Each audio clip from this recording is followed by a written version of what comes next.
Muy buenas noches, amigos, y bienvenidos a una edición más de Enfoque. Sudán vive momentos de dificultad, lo estamos viendo a través de las imágenes escasas, todo hay que decirlo, que nos llegan a nuestros espacios informativos, a las cadenas generalistas. Hemos visto esa evacuación de españoles que tuvo lugar a comienzos de esta semana, pero además de esto hay mucho más que contar de Sudán, porque hay una presencia importante de misioneros, de religiosos y de religiosas.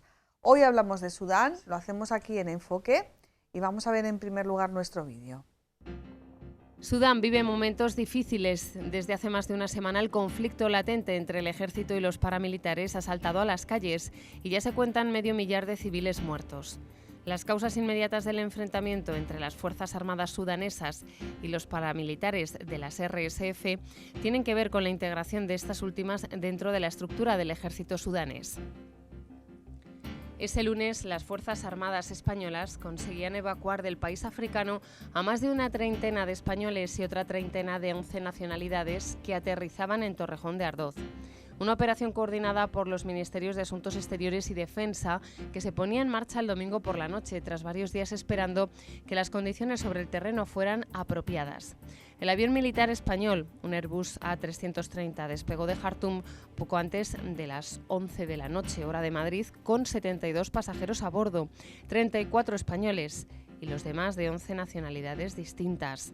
Entre ellos portugueses, italianos, polacos, irlandeses, mexicanos, venezolanos, colombianos y argentinos. Además de sudaneses, detallaron fuentes del Ministerio de Defensa. Tras una breve escala en Djibouti, salieron rumbo a España y la base militar de Torrejón de Ardoz. Otro grupo de españoles decidió voluntariamente permanecer en Sudán o abandonarlo por otros medios, mientras que otros habían conseguido salir del país ya antes de la puesta en marcha de este dispositivo. En Sudán viven alrededor de 2 millones de cristianos. Según Fikuri Mehari, investigador de Puertas Abiertas para la región de África Oriental, los líderes de la Iglesia temen que Sudán sea vulnerable al colapso. De este caos podrían surgir extremistas islámicos e imponer una aplicación estricta de la Sharia. Esto sería letal para los cristianos. Sudán ocupa actualmente la 10ª posición de la lista mundial de la persecución de Puertas Abiertas, que clasifica a los países según el nivel de persecución que enfrentan los cristianos. Las comunidades cristianas de Sudán son reacias a hablar sobre su fe con los musulmanes sudaneses, ya que podría ser interpretado como un acto de apostasía contra el Islam. Para evitar ser descubiertos, muchos cristianos de trasfondo musulmán ni siquiera educan a sus hijos como cristianos. El Papa Francisco aprovechó los saludos tras el rezo del Regina Coeli este domingo para recordar la grave situación de Sudán e hizo un llamamiento para que cese cuanto antes la violencia y se retome el camino del diálogo.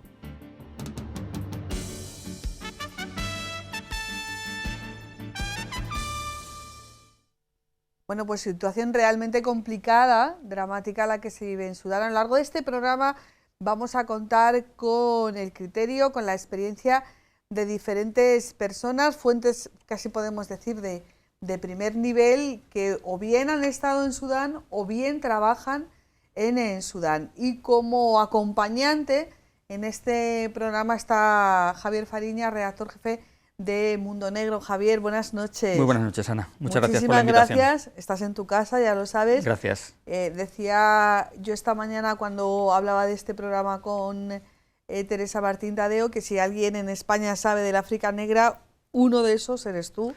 Bueno, uno de esos son los combonianos, porque sí, es uno de los países de referencia y en Mundo Negro intentamos sí que estar cerca de la realidad africana con toda su complejidad, porque bueno, que sí, nada es fácil de explicar desde los tópicos, pero bueno, que sí que ahora desde luego poniendo una mirada muy especial a un país, eso muy querido por los combonianos, porque fue la primera misión de Daniel Comboni, entonces fue el vicario del África Central, entonces un territorio muy comboniano, Sudán. Bueno, para que quien quiera aterrizar en el conflicto de Sudán, no de Sudán del Sur, de Sudán, y saber por qué nació Sudán del Sur, hay un artículo muy interesante publicado esta misma semana en la web digital de Javier Fariñas, en la que bueno, pues pone las claves, el contexto de lo que está pasando en Sudán. Decíamos en nuestra introducción que Sudán vive momentos de dificultad, allí en Sudán está de denuncio un sacerdote ordenado en Toledo, el arzobispo Luis Miguel Muñoz Cárdava. Podemos decir, ¿verdad, Javier?, que está a salvo. Está fuera del país. Que está fuera del país, que está a salvo, y tenemos un testimonio de él, sí que es verdad, de la semana pasada, que hablaba con Vatican News. Vamos a escucharlo. La realidad que se vive en Sudán es preocupante e incluso potencialmente mortal. Así lo describe el nuncio apostólico Monseñor Luis Miguel Muñoz Cárdava. La situación en Khartoum es difícil. La capital y en otras ciudades del país se viven ya 3 días de guerra. De hecho, una guerra entre las fuerzas armadas y las fuerzas de apoyo rápido, los militares y paramilitares. Monseñor Muñoz Cárdava fue ordenado en Toledo por el cardenal González Martín en 1992. Desde el año 2001 forma parte del servicio diplomático de la Santa Sede y en el 2020 fue nombrado nuncio apostólico de Sudán y Eritrea. Es un profundo conocedor de estos dos países y de la situación política, social y económica de los países del entorno, y asegura que este nuevo conflicto abierto llega en un momento en que había esperanzas en la población para recuperar la paz. Riesgo de sufrir malnutrición y necesitan ayuda urgente de organismos internacionales. La guerra no puede más que agravar estos males ya existentes. Esperemos que con la ayuda de Dios y la intercesión, la voluntad de tanta gente buena y tantos intermediarios pueda frenarse la locura. En sus declaraciones, Monseñor Muñoz Cárdava ha pedido la mediación de los organismos internacionales para la resolución del conflicto, recordando el llamamiento que realizó el pasado domingo el Papa Francisco a la paz para conseguir que cesen los combates y el sufrimiento de un pueblo como el sudanés, pobre pero de gran corazón. Bueno, pues ese será el testimonio, insistimos, de la semana pasada que conseguían nuestros compañeros de Vatican News con esas declaraciones de Monseñor Muñoz Cárdava. Javier Fariñas, tenemos declaraciones también de un padre comboniano, del padre Jorge Naranjo, pero antes de escucharle, me gustaría que aterrizáramos desde el punto de vista periodístico en este conflicto de Sudán. ¿Corremos el riesgo como espectadores de que sea un conflicto más? Bueno, corremos el riesgo de que desaparezca. O sea, corremos el riesgo de no ser espectadores del conflicto. El día 15 surge los primeros enfrentamientos entre las dos facciones, el ejército y este grupo paramilitar, las fuerzas de acción rápida de Hameti.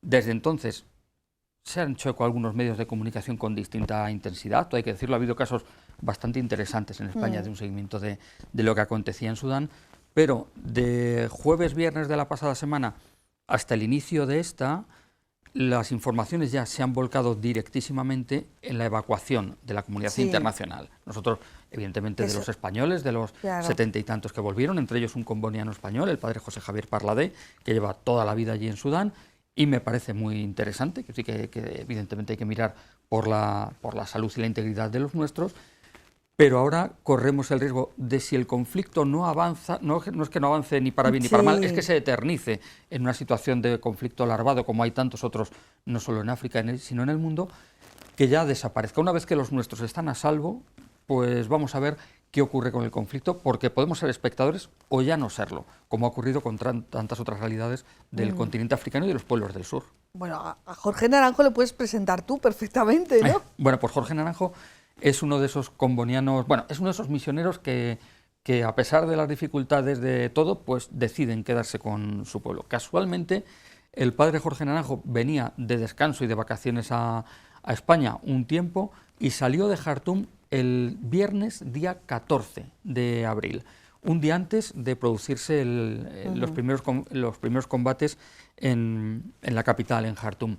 Con dolor de su corazón, porque Jorge Naranjo dirige un proyecto extraordinario que es el Comboni College, que es un complejo formativo sobre todo en la formación universitaria y formación específica para grados y posgrados, un centro extraordinario en el que se forman musulmanes, sursudaneses, refugiados en la capital sudanesa, en Jartum, y con mucho pesar y mucha preocupación, sobre todo le vimos en la redacción, que ha ido pasando estos días por allí, por el devenir de los acontecimientos y porque su gente está allí.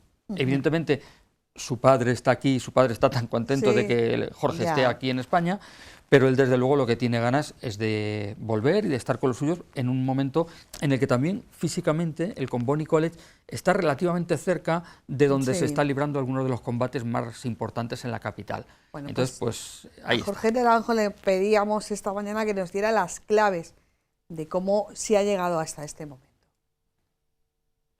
El 6 de abril debían firmar el texto de la Constitución de Transición y el 11 de abril se debía anunciar la nueva estructura de gobierno civil, no militar. Estábamos todos expectantes de estos momentos. El 1 de abril llega y se pospone la firma de este primer paso, ¿no? de esta hoja de ruta. Se pospone al 6 de abril. Llega el 6 de abril y se pospone también la firma, pero esta vez sin fecha. En esos días también ya empezamos a ver movimientos de tropas del ejército de apoyo rápido. 60.000 soldados se ubicaron en un campo al sur de la ciudad de Jartum.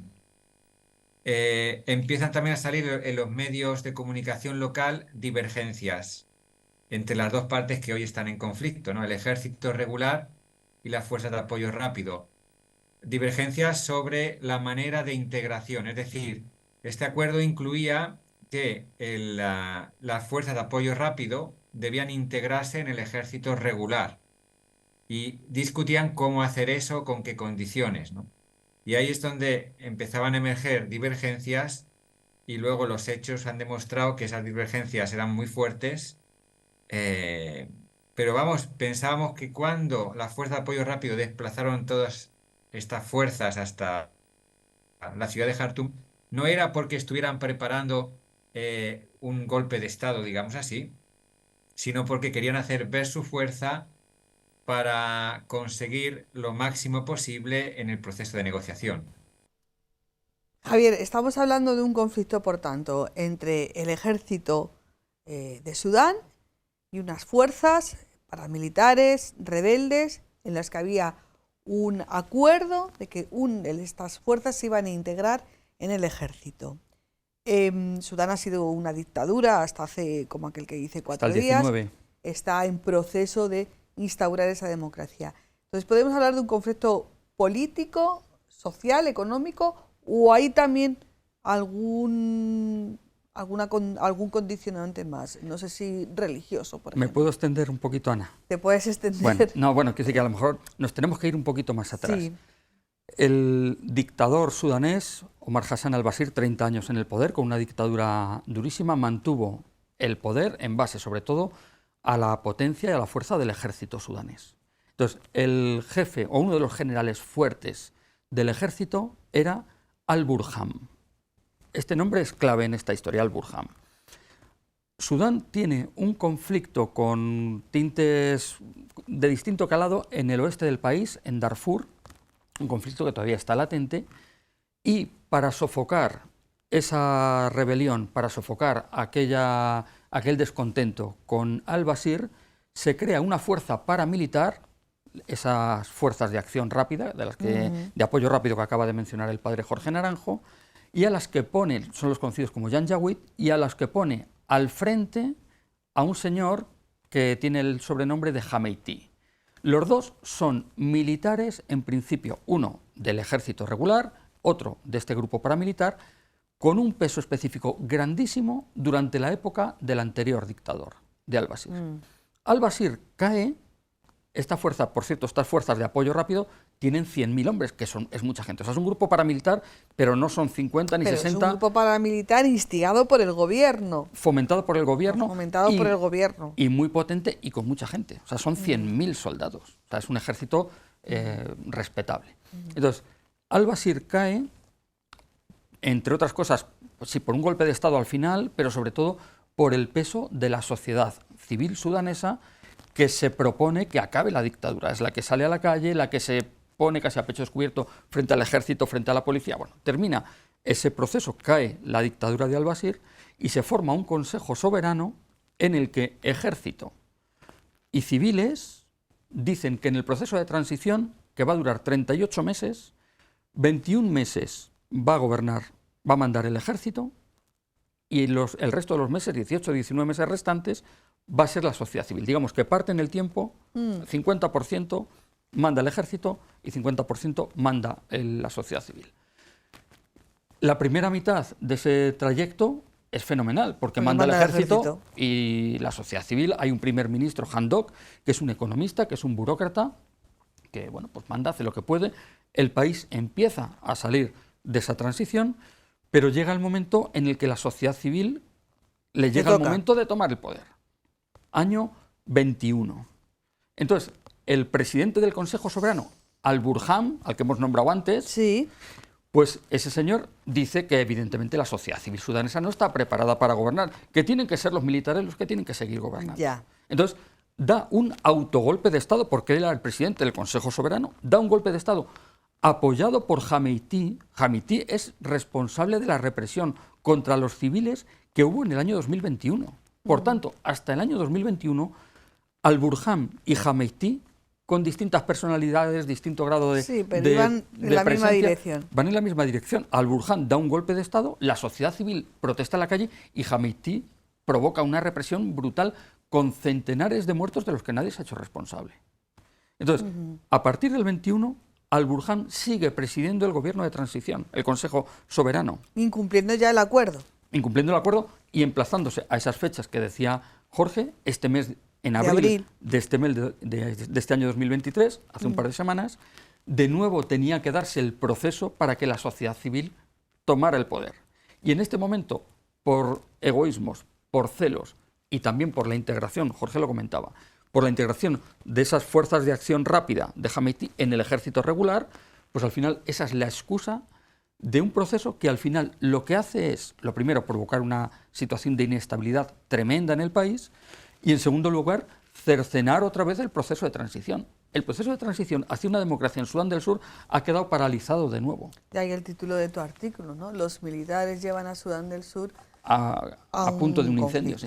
Bueno, a Jorge Naranjo, que insistimos está aquí en España, le pedíamos además de este análisis, una perspectiva, ¿no? Claro, todo esto está en el aire, ¿no? Hoy es martes por la noche, no sabemos qué está pasando allí, ni sabemos qué va a pasar mañana, pero esta era, bueno, un avance de las perspectivas que él ve, conociendo como conoce al pueblo sudanés.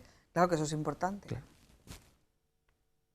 Pues, hombre, ahora lo que me parece más lógico que pueda suceder es que gradualmente el ejército regular vaya recuperando el control de la zona de la capital y quizás los paramilitares se desplacen hacia las periferias, sobre todo Darfur, y quizás eso, no en un periodo muy largo se consiga restablecer una cierta normalidad en la capital y el conflicto se enquiste en las regiones periféricas del país, salvo que lleguen a un acuerdo, lo que es muy difícil de predecir, pues porque ahora mismo las posiciones están muy lejanas, pero por otro lado, una de las características sudanesas, diferentes a lo mejor de otros países africanos, es que incluso cuando dicen que no se van a sentar a dialogar, pues por detrás de las cortinas están dialogando. Y por lo tanto siempre hay la posibilidad de que un día se llegue a un acuerdo, ¿no?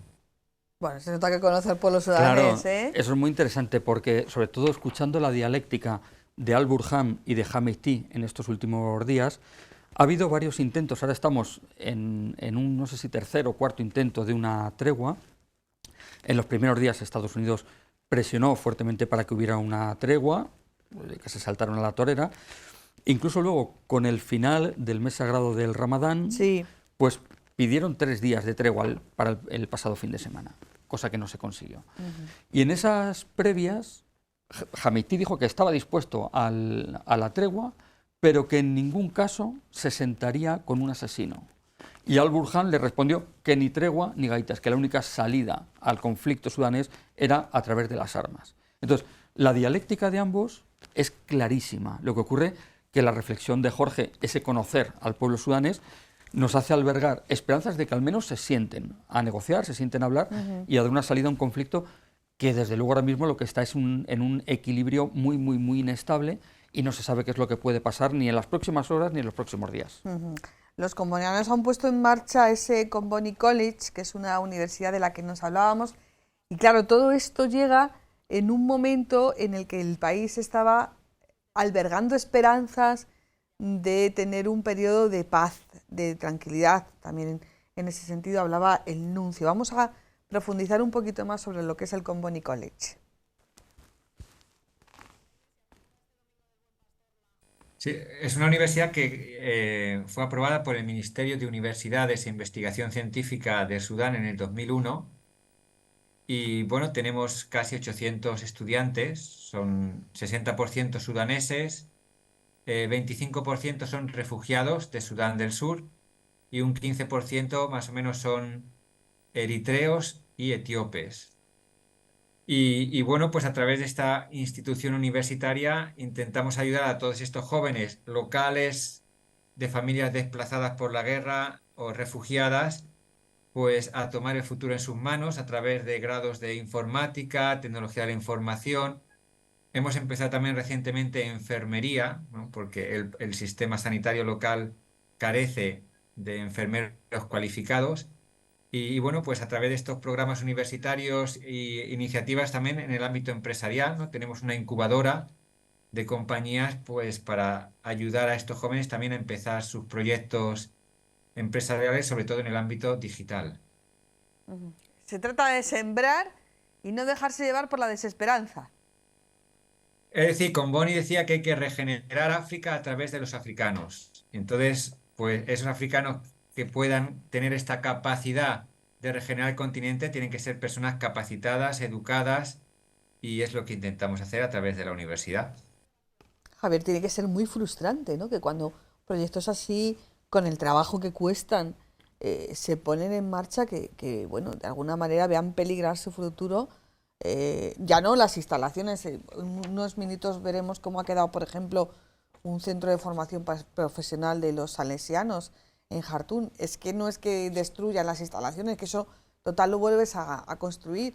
Es que, bueno, de alguna manera socavas las esperanzas y las ilusiones de muchas generaciones, ¿no? Bueno, yo creo que los combonianos han, de momento este centro, 20 años en Jartum, por ejemplo, ha pasado todo el proceso de independencia del país, ha pasado la dictadura de al-Bashir, bueno, ha pasado muchas vicisitudes ya, evidentemente no de este tipo, con la importancia que tiene esto. Sin embargo, yo creo que el mayor riesgo es la gente, o sea, los alumnos que están matriculados en el Comboni College, ¿dónde están? ¿En qué condiciones? Y cuántos, por lo que sea, pues hayan sido heridos o hayan tenido que salir del país. Porque ya la Organización Mundial de la Salud, Médicos Sin Fronteras, el ACNUR, están advirtiendo de un exilio, o sea, de una solicitud, de un éxodo de miles de sudaneses que están saliendo hacia Chad, que están saliendo hacia Djibouti, que están saliendo hacia Sudán del Sur, que están saliendo hacia los países vecinos. Y la gente que sale del país en un momento determinado vuelve cuando puede volver o cuando se dan las circunstancias.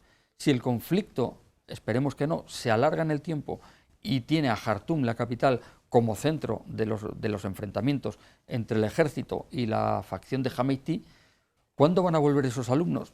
Pues Dios sabe cuándo. Y muchos de ellos, decía Jorge Naranjo, son ya refugiados que vienen de otros países y otras circunstancias. Claro. Vienen del refugio ya. Y ahora a lo mejor tienen que volver a salir. Por tanto, desde luego que valorando la importancia que tiene la infraestructura, la logística, todo el trabajo previo para conseguir que esto se ponga en marcha, el recurso y el material humano, la mano de obra intelectual de este centro es desde luego lo más importante y lo que está más en riesgo. Desde luego. Hemos hablado también con Misiones Salesianas, con la portavoz, Ana Muñoz, a quien seguro tú conoces. Ellos tenían noticias de esta misma mañana y nos contaba cuál es la situación. Bueno, pues la última noticia de esta mañana, además que hemos conseguido hablar con nuestros misioneros allí en Sudán, nos contaban que bueno, la situación estaba un poco más calmada, había ahí una calma tensa, que había habido por la mañana temprano algunos disparos, pero que a lo largo de la mañana ya se habían parado y que bueno, estaban esperando oír oficialmente ese alto el fuego, ¿no? Ese anuncio de alto el fuego. La capital pues está siendo la situación muy caótica. Ellos nos decían que bueno, que la situación es un caos en la capital, que muchísima gente en estos momentos en los que no hay bueno, pues combates y violencia, pues que tratan de salir de Jartum hacia lugares un poco más seguros. Pero bueno, la realidad es que el conflicto no solo se ha quedado en la capital, desde luego allí son los combates más violentos, etcétera, bueno, pues debido a que es eso la capital, pero que bueno, sí que se había extendido a otras regiones del país, con lo cual hay muchos otros sitios donde también están sufriendo bueno, pues esta violencia. Uh-huh. Javier, ahí, porque en el artículo que hacía yo referencia al principio, ¿hay implicaciones de potencias extranjeras en este conflicto, como pueda ser Rusia? Porque ayer mismo tuvo lugar un debate en las Naciones Unidas, en el Consejo de Seguridad, donde el ministro de Asuntos Exteriores ruso, Nabokov, bueno, pues hablaba un poquito de esta situación. Bueno, desde luego en cualquier conflicto, en cualquier conflicto hay intereses a favor o en contra de unos y de otros, ¿no? Entonces, desde luego, hay países que están directamente implicados. Por ejemplo, Egipto. Egipto es un gran socio y un apoyo estratégico de Sudán del Sur. Antes hablábamos de Sudán. He dicho de Sudán del Sur, sí, no, de Sudán. Antes he hablado del autogolpe del año 21 de Al-Burhan y de Hamiti. Bueno, pues poco antes de ese autogolpe de Estado, Al-Burhan fue a ver al Sisi, al presidente egipcio. Se vieron, que hay sintonía. Hay una ciudad a unos 200 kilómetros al norte de Jartum, Merowe, donde está la única base militar de las fuerzas aéreas sudanesas. Y en esa base aérea, en estos días, había, no se sabe el número exacto, pero puede haber 150, 170 soldados egipcios que podrían estar participando en unas maniobras conjuntas. Las fuerzas de este grupo paramilitar tomaron varios rehenes, soldados egipcios, y dijeron que había que expulsarlos porque era una injerencia de un país extranjero. Esos soldados egipcios estuvieron retenidos un tiempo, luego han sido devueltos a Egipto, pero de momento Egipto se lo ha tomado como una ofensa contra las fuerzas de acción rápida de Hamiti. Entonces, el ejército egipcio puede que ya incluso haya bombardeado posiciones de Hamiti y de los paramilitares. Por lo tanto, Egipto está implicado. Egipto además tiene una implicación muy directa.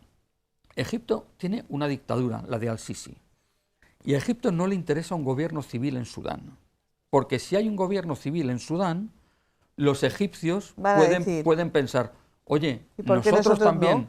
En las revueltas árabes salieron, y recordarán nuestros telespectadores, sí, a la plaza de Tahrir, lograron acabar con el anterior régimen, sí, y al final les ha caído otro dictador, Al-Sisi, que es peor que Mubarak. Entonces, los egipcios, si el vecino del sur, la ciudadanía, la sociedad civil, consigue llevar a la democracia y a unas elecciones creíbles al país, pueden pensar, oye, ¿y por qué nosotros no? Entonces, de momento Egipto está ahí. Por otra parte, el día que Putin ordenó la invasión en Ucrania, Hamiti, por tanto hablamos de la otra parte, de las fuerzas de acción rápida, estuvo en el Kremlin. Ese mismo día Hamiti estuvo en el Kremlin. ¿Eso no es casual? ¿Casual o no? Esos son hechos. La casualidad o no la dictará la interpretación de cada uno. Hamiti controla 4 de las principales minas de oro del país. Aparte del petróleo, la gran riqueza de Sudán es el oro. Ese oro especialmente va a parar a Emiratos Árabes Unidos y a Rusia. Hay interpretaciones en medios que dicen que el oro sudanés está ayudando a financiar la operación militar rusa en Ucrania. Por tanto, el oro, que es además un valor seguro para una economía como la rusa, que se ha visto muy sacudida por el conflicto de Ucrania. Entonces, digamos que tenemos a Egipto con Al-Burhan, con el ejército sudanés, Rusia afín al menos a Hamiti, y luego tenemos Estados Unidos, Unión Europea y algunos otros socios que de momento lo que quieren es que el conflicto termine rápido, ¿Por qué? Porque un conflicto largo y duradero puede desestabilizar una zona en la que también está Etiopía, que acaba de terminar una guerra en Tigre, está Eritrea, está toda la zona del Cuerno de África con una inestabilidad con Al-Shabaab y otros grupos que agitan el avispero, y luego en el oeste está Libia, que es un país completamente desestructurado, que es flujo de migración irregular hacia Europa. Por tanto, es un contexto geopolítico muy complicado en el que ya cada país va tomando fuerza, va tomando sus aliados y va asociándose con unos o con otros. Desde Misiones Salesianas, lo escuchábamos antes, están muy pendientes de cómo están sus misioneros. De momento, los 3 centros que tienen en Jartum, en la capital de Sudán, en ellos hay misioneros de nacionalidad india y también de otros países del África Negra. Ana Muñoz, de nuevo. Uno de nuestras obras en Jartum está además en una zona un poco conflictiva, cerca del aeropuerto, cerca del Palacio Presidencial, y donde hay una base de las fuerzas del RSF, con lo cual, bueno, pues un área un poco tranquila. Y bueno, pues incluso cuando hablamos con ellos o nos mandan audios de WhatsApp, es cierto que oímos, ¿no?, cómo caen las bombas o cómo están disparando, ¿no?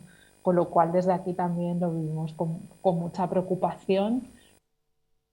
Bueno, y hablaba también Ana Muñoz de esos centros, y hablaba de que los misioneros, los suyos, de momento no salen. Vamos a escuchar. De momento permanecen allí, ya sabéis, siempre digo esto, ¿no?, que los misioneros están hechos como de otra pasta. Y bueno, pues cuando todos salimos corriendo de estas situaciones, ¿no?, tan difíciles y de violencia, bueno, pues ellos en ningún caso quieren salir de allí, quieren permanecer y quieren sobre todo, bueno, pues ver cómo poder ayudar a la población sudanesa, ¿no?, de la que ellos son parte y se sienten bueno, pues con ese servicio, ¿no?, de los misioneros, y la verdad es que por ahora permanecen allí. Bueno, ayer salía el padre Parladé, que es toda una institución en el ámbito de los misioneros, no solamente de los combanianos, sino de los misioneros en general. Es muy mayor. 81, me parece, 81, 82. Medio siglo en Sudán. Y ya de por sí, a todas esas circunstancias hay que añadir, bueno, pues el estrés del viaje, los nervios y tal. ¿Tú has podido hablar con él? Todavía no.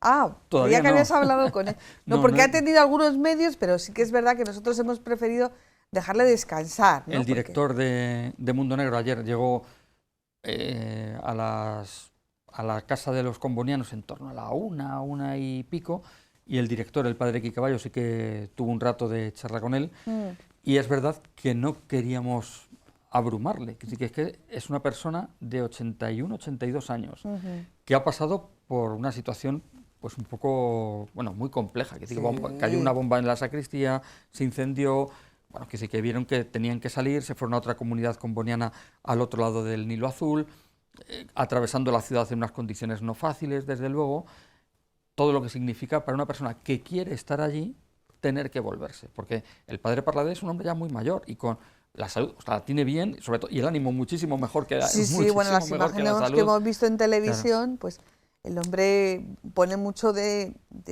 voluntad porque se le ve que quiere, pero claro, también hay que respetar los tiempos, ¿no? Claro, y eso es. Entonces, ayer tuvo un maratón de medios. La crónica de la página que ha firmado El País, la compañera que le hizo la entrevista, cuenta, y es verdad, que estaba descansando, estaba durmiendo la siesta. Bueno, pues el hombre entiende que ahora también es importante testimoniar y poner voz a lo que está ocurriendo en el país. Entonces, lleva un par de días de locos, de verdad, para una persona tan mayor, el intentar responder a esa realidad. Pero bueno, yo no he hablado con él, pero estoy convencido de que si por él fuera, en cuanto se den las mínimas condiciones de seguridad y de estabilidad en el país, él querrá volver. Ahí voy yo. Tú que has conocido a tantos misioneros en lugares de conflicto, misioneros que vienen a España a descansar.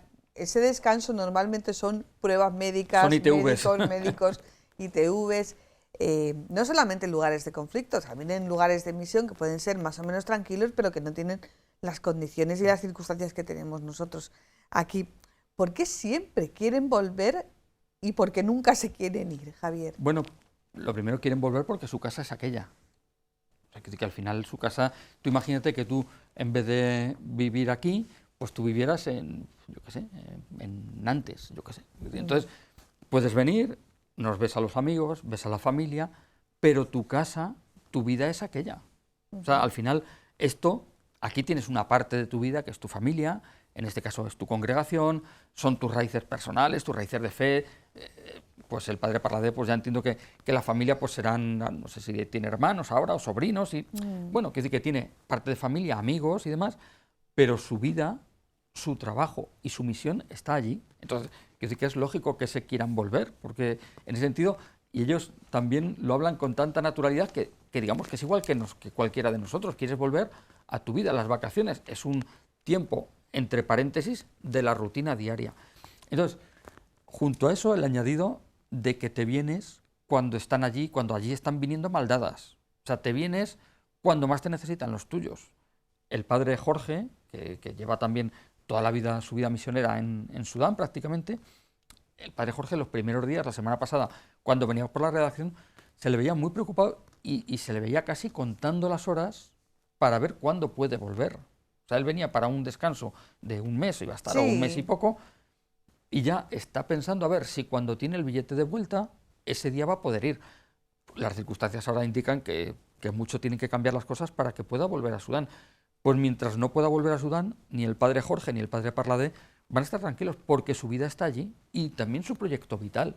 O sea, el padre Jorge, que tiene allí el Comboni College, del que dependen 800 alumnos, con unas infraestructuras, con unos profesores, que también los profesores pues tienen que cobrar sus nóminas en la medida en que puedan, tienen que ayudarlos a llevar la situación. Un proyecto de tales dimensiones, de tal envergadura, claro, que cuenta además con el apoyo del gobierno sudanés, o sea que habrá costado muchísimo esfuerzo, muchísimo sacrificio y sobre todo, insisto en lo de antes, que no son las infraestructuras, que también son importantes, sino las personas. Claro. ¿No? Una guerra lo para todo. Una guerra, vamos a dejarlo en un conflicto. De momento es un conflicto, vamos a ver cómo evoluciona. Un conato de violencia, lo para absolutamente todo, o sea, para el reloj, pues... Para la vida. Para la vida, o sea, la gente no puede ir a trabajar, la gente no puede ir a hacer la compra, la gente no puede, por ejemplo, ir a misa. Hablábamos también, si me dejas, con la responsable de proyectos en Sudán de ayuda a la iglesia necesitada, que está en Alemania, y ella nos contaba cómo es su comunicación complicada con los sacerdotes y los socios locales, y qué es lo poco que se puede hacer en estas circunstancias. Intentamos llamar casi diario con las personas que conocemos ahí en el Sudán, que son sacerdotes, obispos. Las hermanas todavía no los pude localizar porque el teléfono no funciona, o el teléfono de las hermanas, o la red está tan mala que no las entiendo. Pero sí, intentamos llamarles casi diario porque por el momento es la única cosa que podemos hacer, ¿no? Decirles, aquí estamos, rezamos por vosotros. No hay que olvidar que hasta el 2019 Sudán era una dictadura y la Iglesia Católica era muy, muy, muy controlada. Quiere decir que ya en el pasado los católicos no tenían una situación muy fácil. En primera, son una minoría. En segundas, tenían una situación muy difícil. Es decir, que ya la gente más pobre, muchos de ellos son los católicos.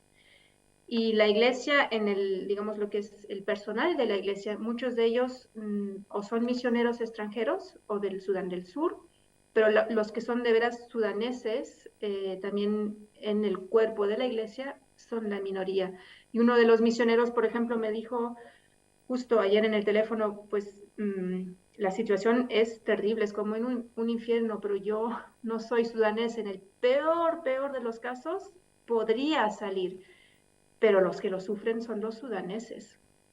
Por esas razones, ¿no?, que tú mismo nos explicabas, ha dado un dato que no sé si lo habíamos dicho hasta el momento: el 95% de la población de Sudán es musulmana y luego hay una minoría de cristianos, entre ellos católicos. ¿Hay un componente religioso en este conflicto? En principio no.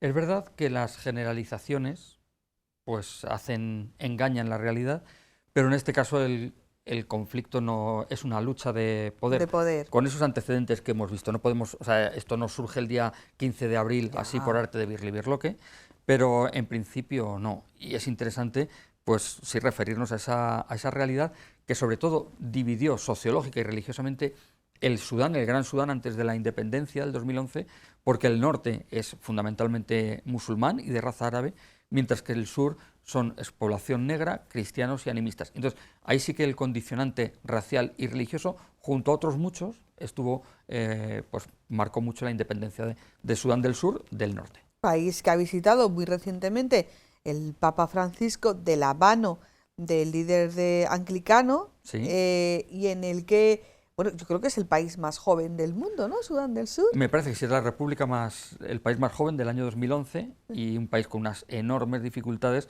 que paradójicamente no termina de levantar cabeza desde que se independizó, y ahora su presidente, el presidente de Kenia y el presidente de Djibouti van a intentar, cuando sea posible, llegar a Jartum para intentar mediar entre las partes y ofrecer una salida al conflicto. Entonces, un país que no termina de estar en paz, como es Sudán del Sur, su presidente intenta mediar en el vecino del norte con el que estuvo enfrentado durante muchísimo tiempo. Son paradojas de la historia que... Eso te iba a decir, ¿en qué medida los países del entorno, porque ya hemos tocado lo que es la implicación de las potencias, de las grandes potencias internacionales? No sé si hemos tocado China, pero China también tiene intereses. Bueno, sí, pero China siempre tiene intereses. Pero China, de momento, el interés que tiene es claramente el interés comercial y de las alianzas que él mantenga. China es el socio que menos interfiere en la vida política de sus socios. O sea, China quiere el negocio, sea a través de préstamos haciéndose con una parte sustancial de la deuda de los países africanos. China quiere recursos, como otros muchos, tierras, minerales, maderas preciosas. Bueno, China quiere hacer negocio con los países africanos. Es verdad que China tiene unas relaciones bilaterales mucho más cara a cara que otras potencias. Eso sí, la vigilancia de los derechos humanos, de la democracia, no tiene tanta condicionalidad, o no presenta o no pide tanta condicionalidad política a los países africanos. Sí, pero tú lo has dicho muy bien. China quiere y vela en primer lugar por sus negocios. Por sus intereses. Y hay una máxima en economía que es que la inestabilidad lo primero que perjudica es a la economía, con lo cual China querrá tranquilidad. ¿A qué precio? ¿Bajo qué condicionantes? Pues probablemente no lo ponga en cuestión. Ella quiere que el país se estabilice. Exacto.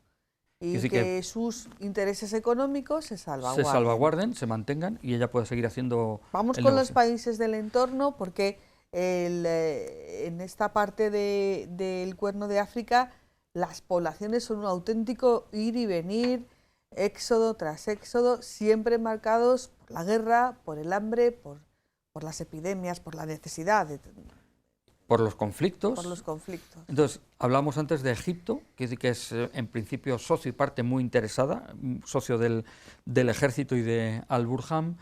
Luego tenemos Etiopía. Etiopía mantiene un conflicto por el agua con Sudán y con Egipto, con la gran presa del Renacimiento en el río Nilo, el nacimiento del río Nilo. Entonces, esa gran presa del Renacimiento está provocando unas disputas políticas entre Etiopía, Sudán y Egipto muy importante, porque, Etiopía represa el agua antes de que fluya por tierra sudanesa y por tierra egipcia. Entonces, si Egipto y Sudán, el ejército sudanés, con Al-Burhan, son socios, si el conflicto se enquista y Hamidti necesita apoyos...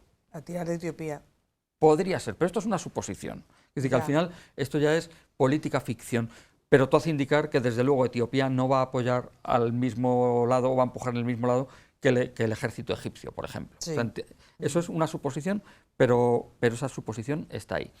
Luego, vecinos de Sudán, está Sudán del Sur, un país que de momento su presidente, repito, con el de Djibouti y con el de Kenia, podrían intentar mediar siempre y cuando las condiciones se mantengan. La Unión Africana, como ente global, ya ha expulsado de momento, la ha sacado de momento del organismo.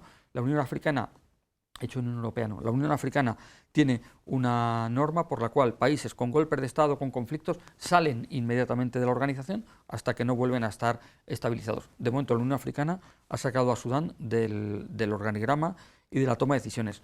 Sudán del Sur, con un conflicto latente y no resuelto entre el presidente y el vicepresidente, Salva Kiir y Riek Machar. Y luego tenemos al oeste, al norte, Libia, país desestructurado. Khalifa Haftar, con un gobierno dividido, apoya a Hamidti directamente. Y luego al oeste-oeste, no al noroeste, al oeste está Chad, un país que de momento es, después del golpe de Estado, de la muerte del anterior presidente, el golpe de Estado del hijo, de momento se mantiene ahí. Pero es limítrofe con Darfur, zona sudanesa, en un conflicto latente desde hace años. Por tanto, el escenario es extremadamente complejo. El escenario es extremadamente complejo. Y poblaciones, éxodos de aquí para allá, que fluctúan, refugiados para un lado, refugiados Hablábamos para otro. ya de sudaneses que están saliendo hacia Chad, por ejemplo, cuando hace unos meses eran los refugiados etíopes los que estaban entrando en Sudán. Entonces, ahora esos refugiados etíopes que en Tigré ha vuelto la paz o la estabilidad a la zona, ¿van a volver o están volviendo? Irán sudaneses para allá. O sea, hay un flujo de personas muy razonable en toda la zona a costa de la inestabilidad creciente. Bueno, nos quedan 4 minutos y no quería yo dejar de tocar un asunto importante, y es cómo contamos, al principio hablaba también de esto, cómo contamos este conflicto. Lo habrán visto nuestros telespectadores, los vídeos, tenemos imágenes muy limitadas porque hemos conseguido algunas fotos que nos han mandado tanto los combonianos como los misioneros salesianos. Hay algunas imágenes de agencias internacionales, pero claro, esto hay que contarlo, y si no tenemos a periodistas corresponsales que te lo cuenten desde allí, te lo van a contar las fuentes interesadas, y esas fuentes interesadas obviamente te lo van a contar desde obviamente su punto de vista. Esa reflexión que hay que hacer, ¿verdad, Javier? Bueno, hay que claro, y además si no tenemos aquí a misioneros que en su otra faceta son los comunicadores de auténticos corresponsales que nos dan un montón de claves, pero si no hay misioneros allí, si las comunicaciones son difíciles, por no decir dificilísimas, y si todo el mundo que tiene acceso a esas comunicaciones está abandonando el país. Bueno, pues a ver, de momento, si hay comunicaciones, a lo mejor no puedes tener un corresponsal, pero hay periodistas sudaneses. Y al final también podemos comprender que si tenemos menos reparos a lo mejor en pedir a un señor alemán que está en no sé qué sitio que nos cuente la realidad, y en cambio, ¿por qué no pedírselo a periodistas sudaneses? Que seguro que van a saber las claves, nos van a poner los acentos y van a ayudarnos a interpretar la realidad. Eso no lo hacemos, o lo hacemos en contadísimas excepciones.